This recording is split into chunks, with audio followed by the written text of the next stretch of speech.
A tutti, buon pomeriggio dall'ippodromo Alcoveggio, convegno di corse di domenica 15 dicembre.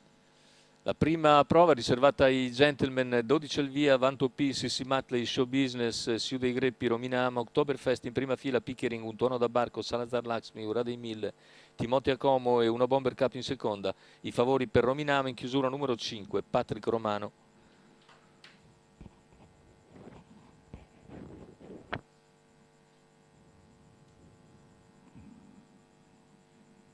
Autostart che prende velocità.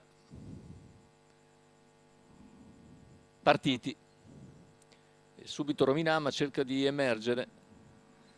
E va su Siu dei Greppi, superandolo parzialmente. Su dei Greppi cerca di rientrare, ma Rominama è più svelta nel lancio e riesce a scavalcare l'avversario per portarsi direttamente al comando in meno di 100 metri.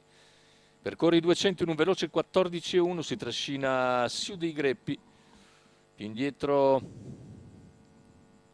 vediamo Vanto P, il resto dei concorrenti. Intanto il quarto iniziale completato dalla testa nell'ordine del 29,7.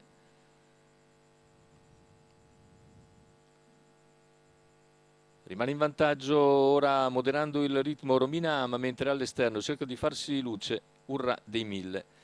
La sua scia è presa da Sissi Matley, ma c'è anche Siu dei Greppi che sposta in anticipo, non riesce forse ad anticipare però Urra dei Mille che ormai l'ha coperto, e così Siu dei Greppi si adegua alla corda in seconda posizione. Intanto 46,3 per i primi 600 di gara. Rominama continua a condurre, 1,1,6 il passaggio agli 800.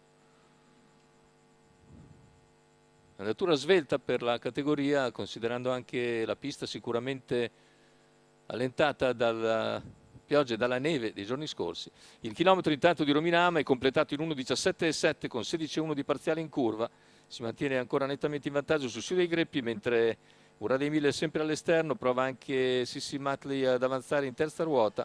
Gli altri non riescono a progredire per il momento. E siamo a 400 dalla conclusione. Rominama in netta evidenza. Numero In 1, vantaggio Vanto P, Siu dei squalificato. Greppi, la squalifica per Vanto P, mentre in terza posizione rimane Sissi Matley, retta d'arrivo con Rominama in vantaggio nei confronti di Siu dei Greppi che prova l'attacco.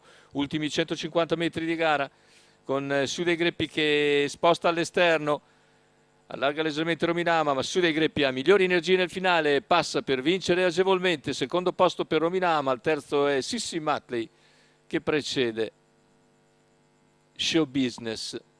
1,16,5 il ragguaglio conclusivo. Vince Siu dei Greppi a quota di 2,53, praticamente era il controfavorito molto vicino alla quota di Romina Ama. Andiamo a rivedere le fasi conclusive. Il successo per allievo di Andrea Baveresi,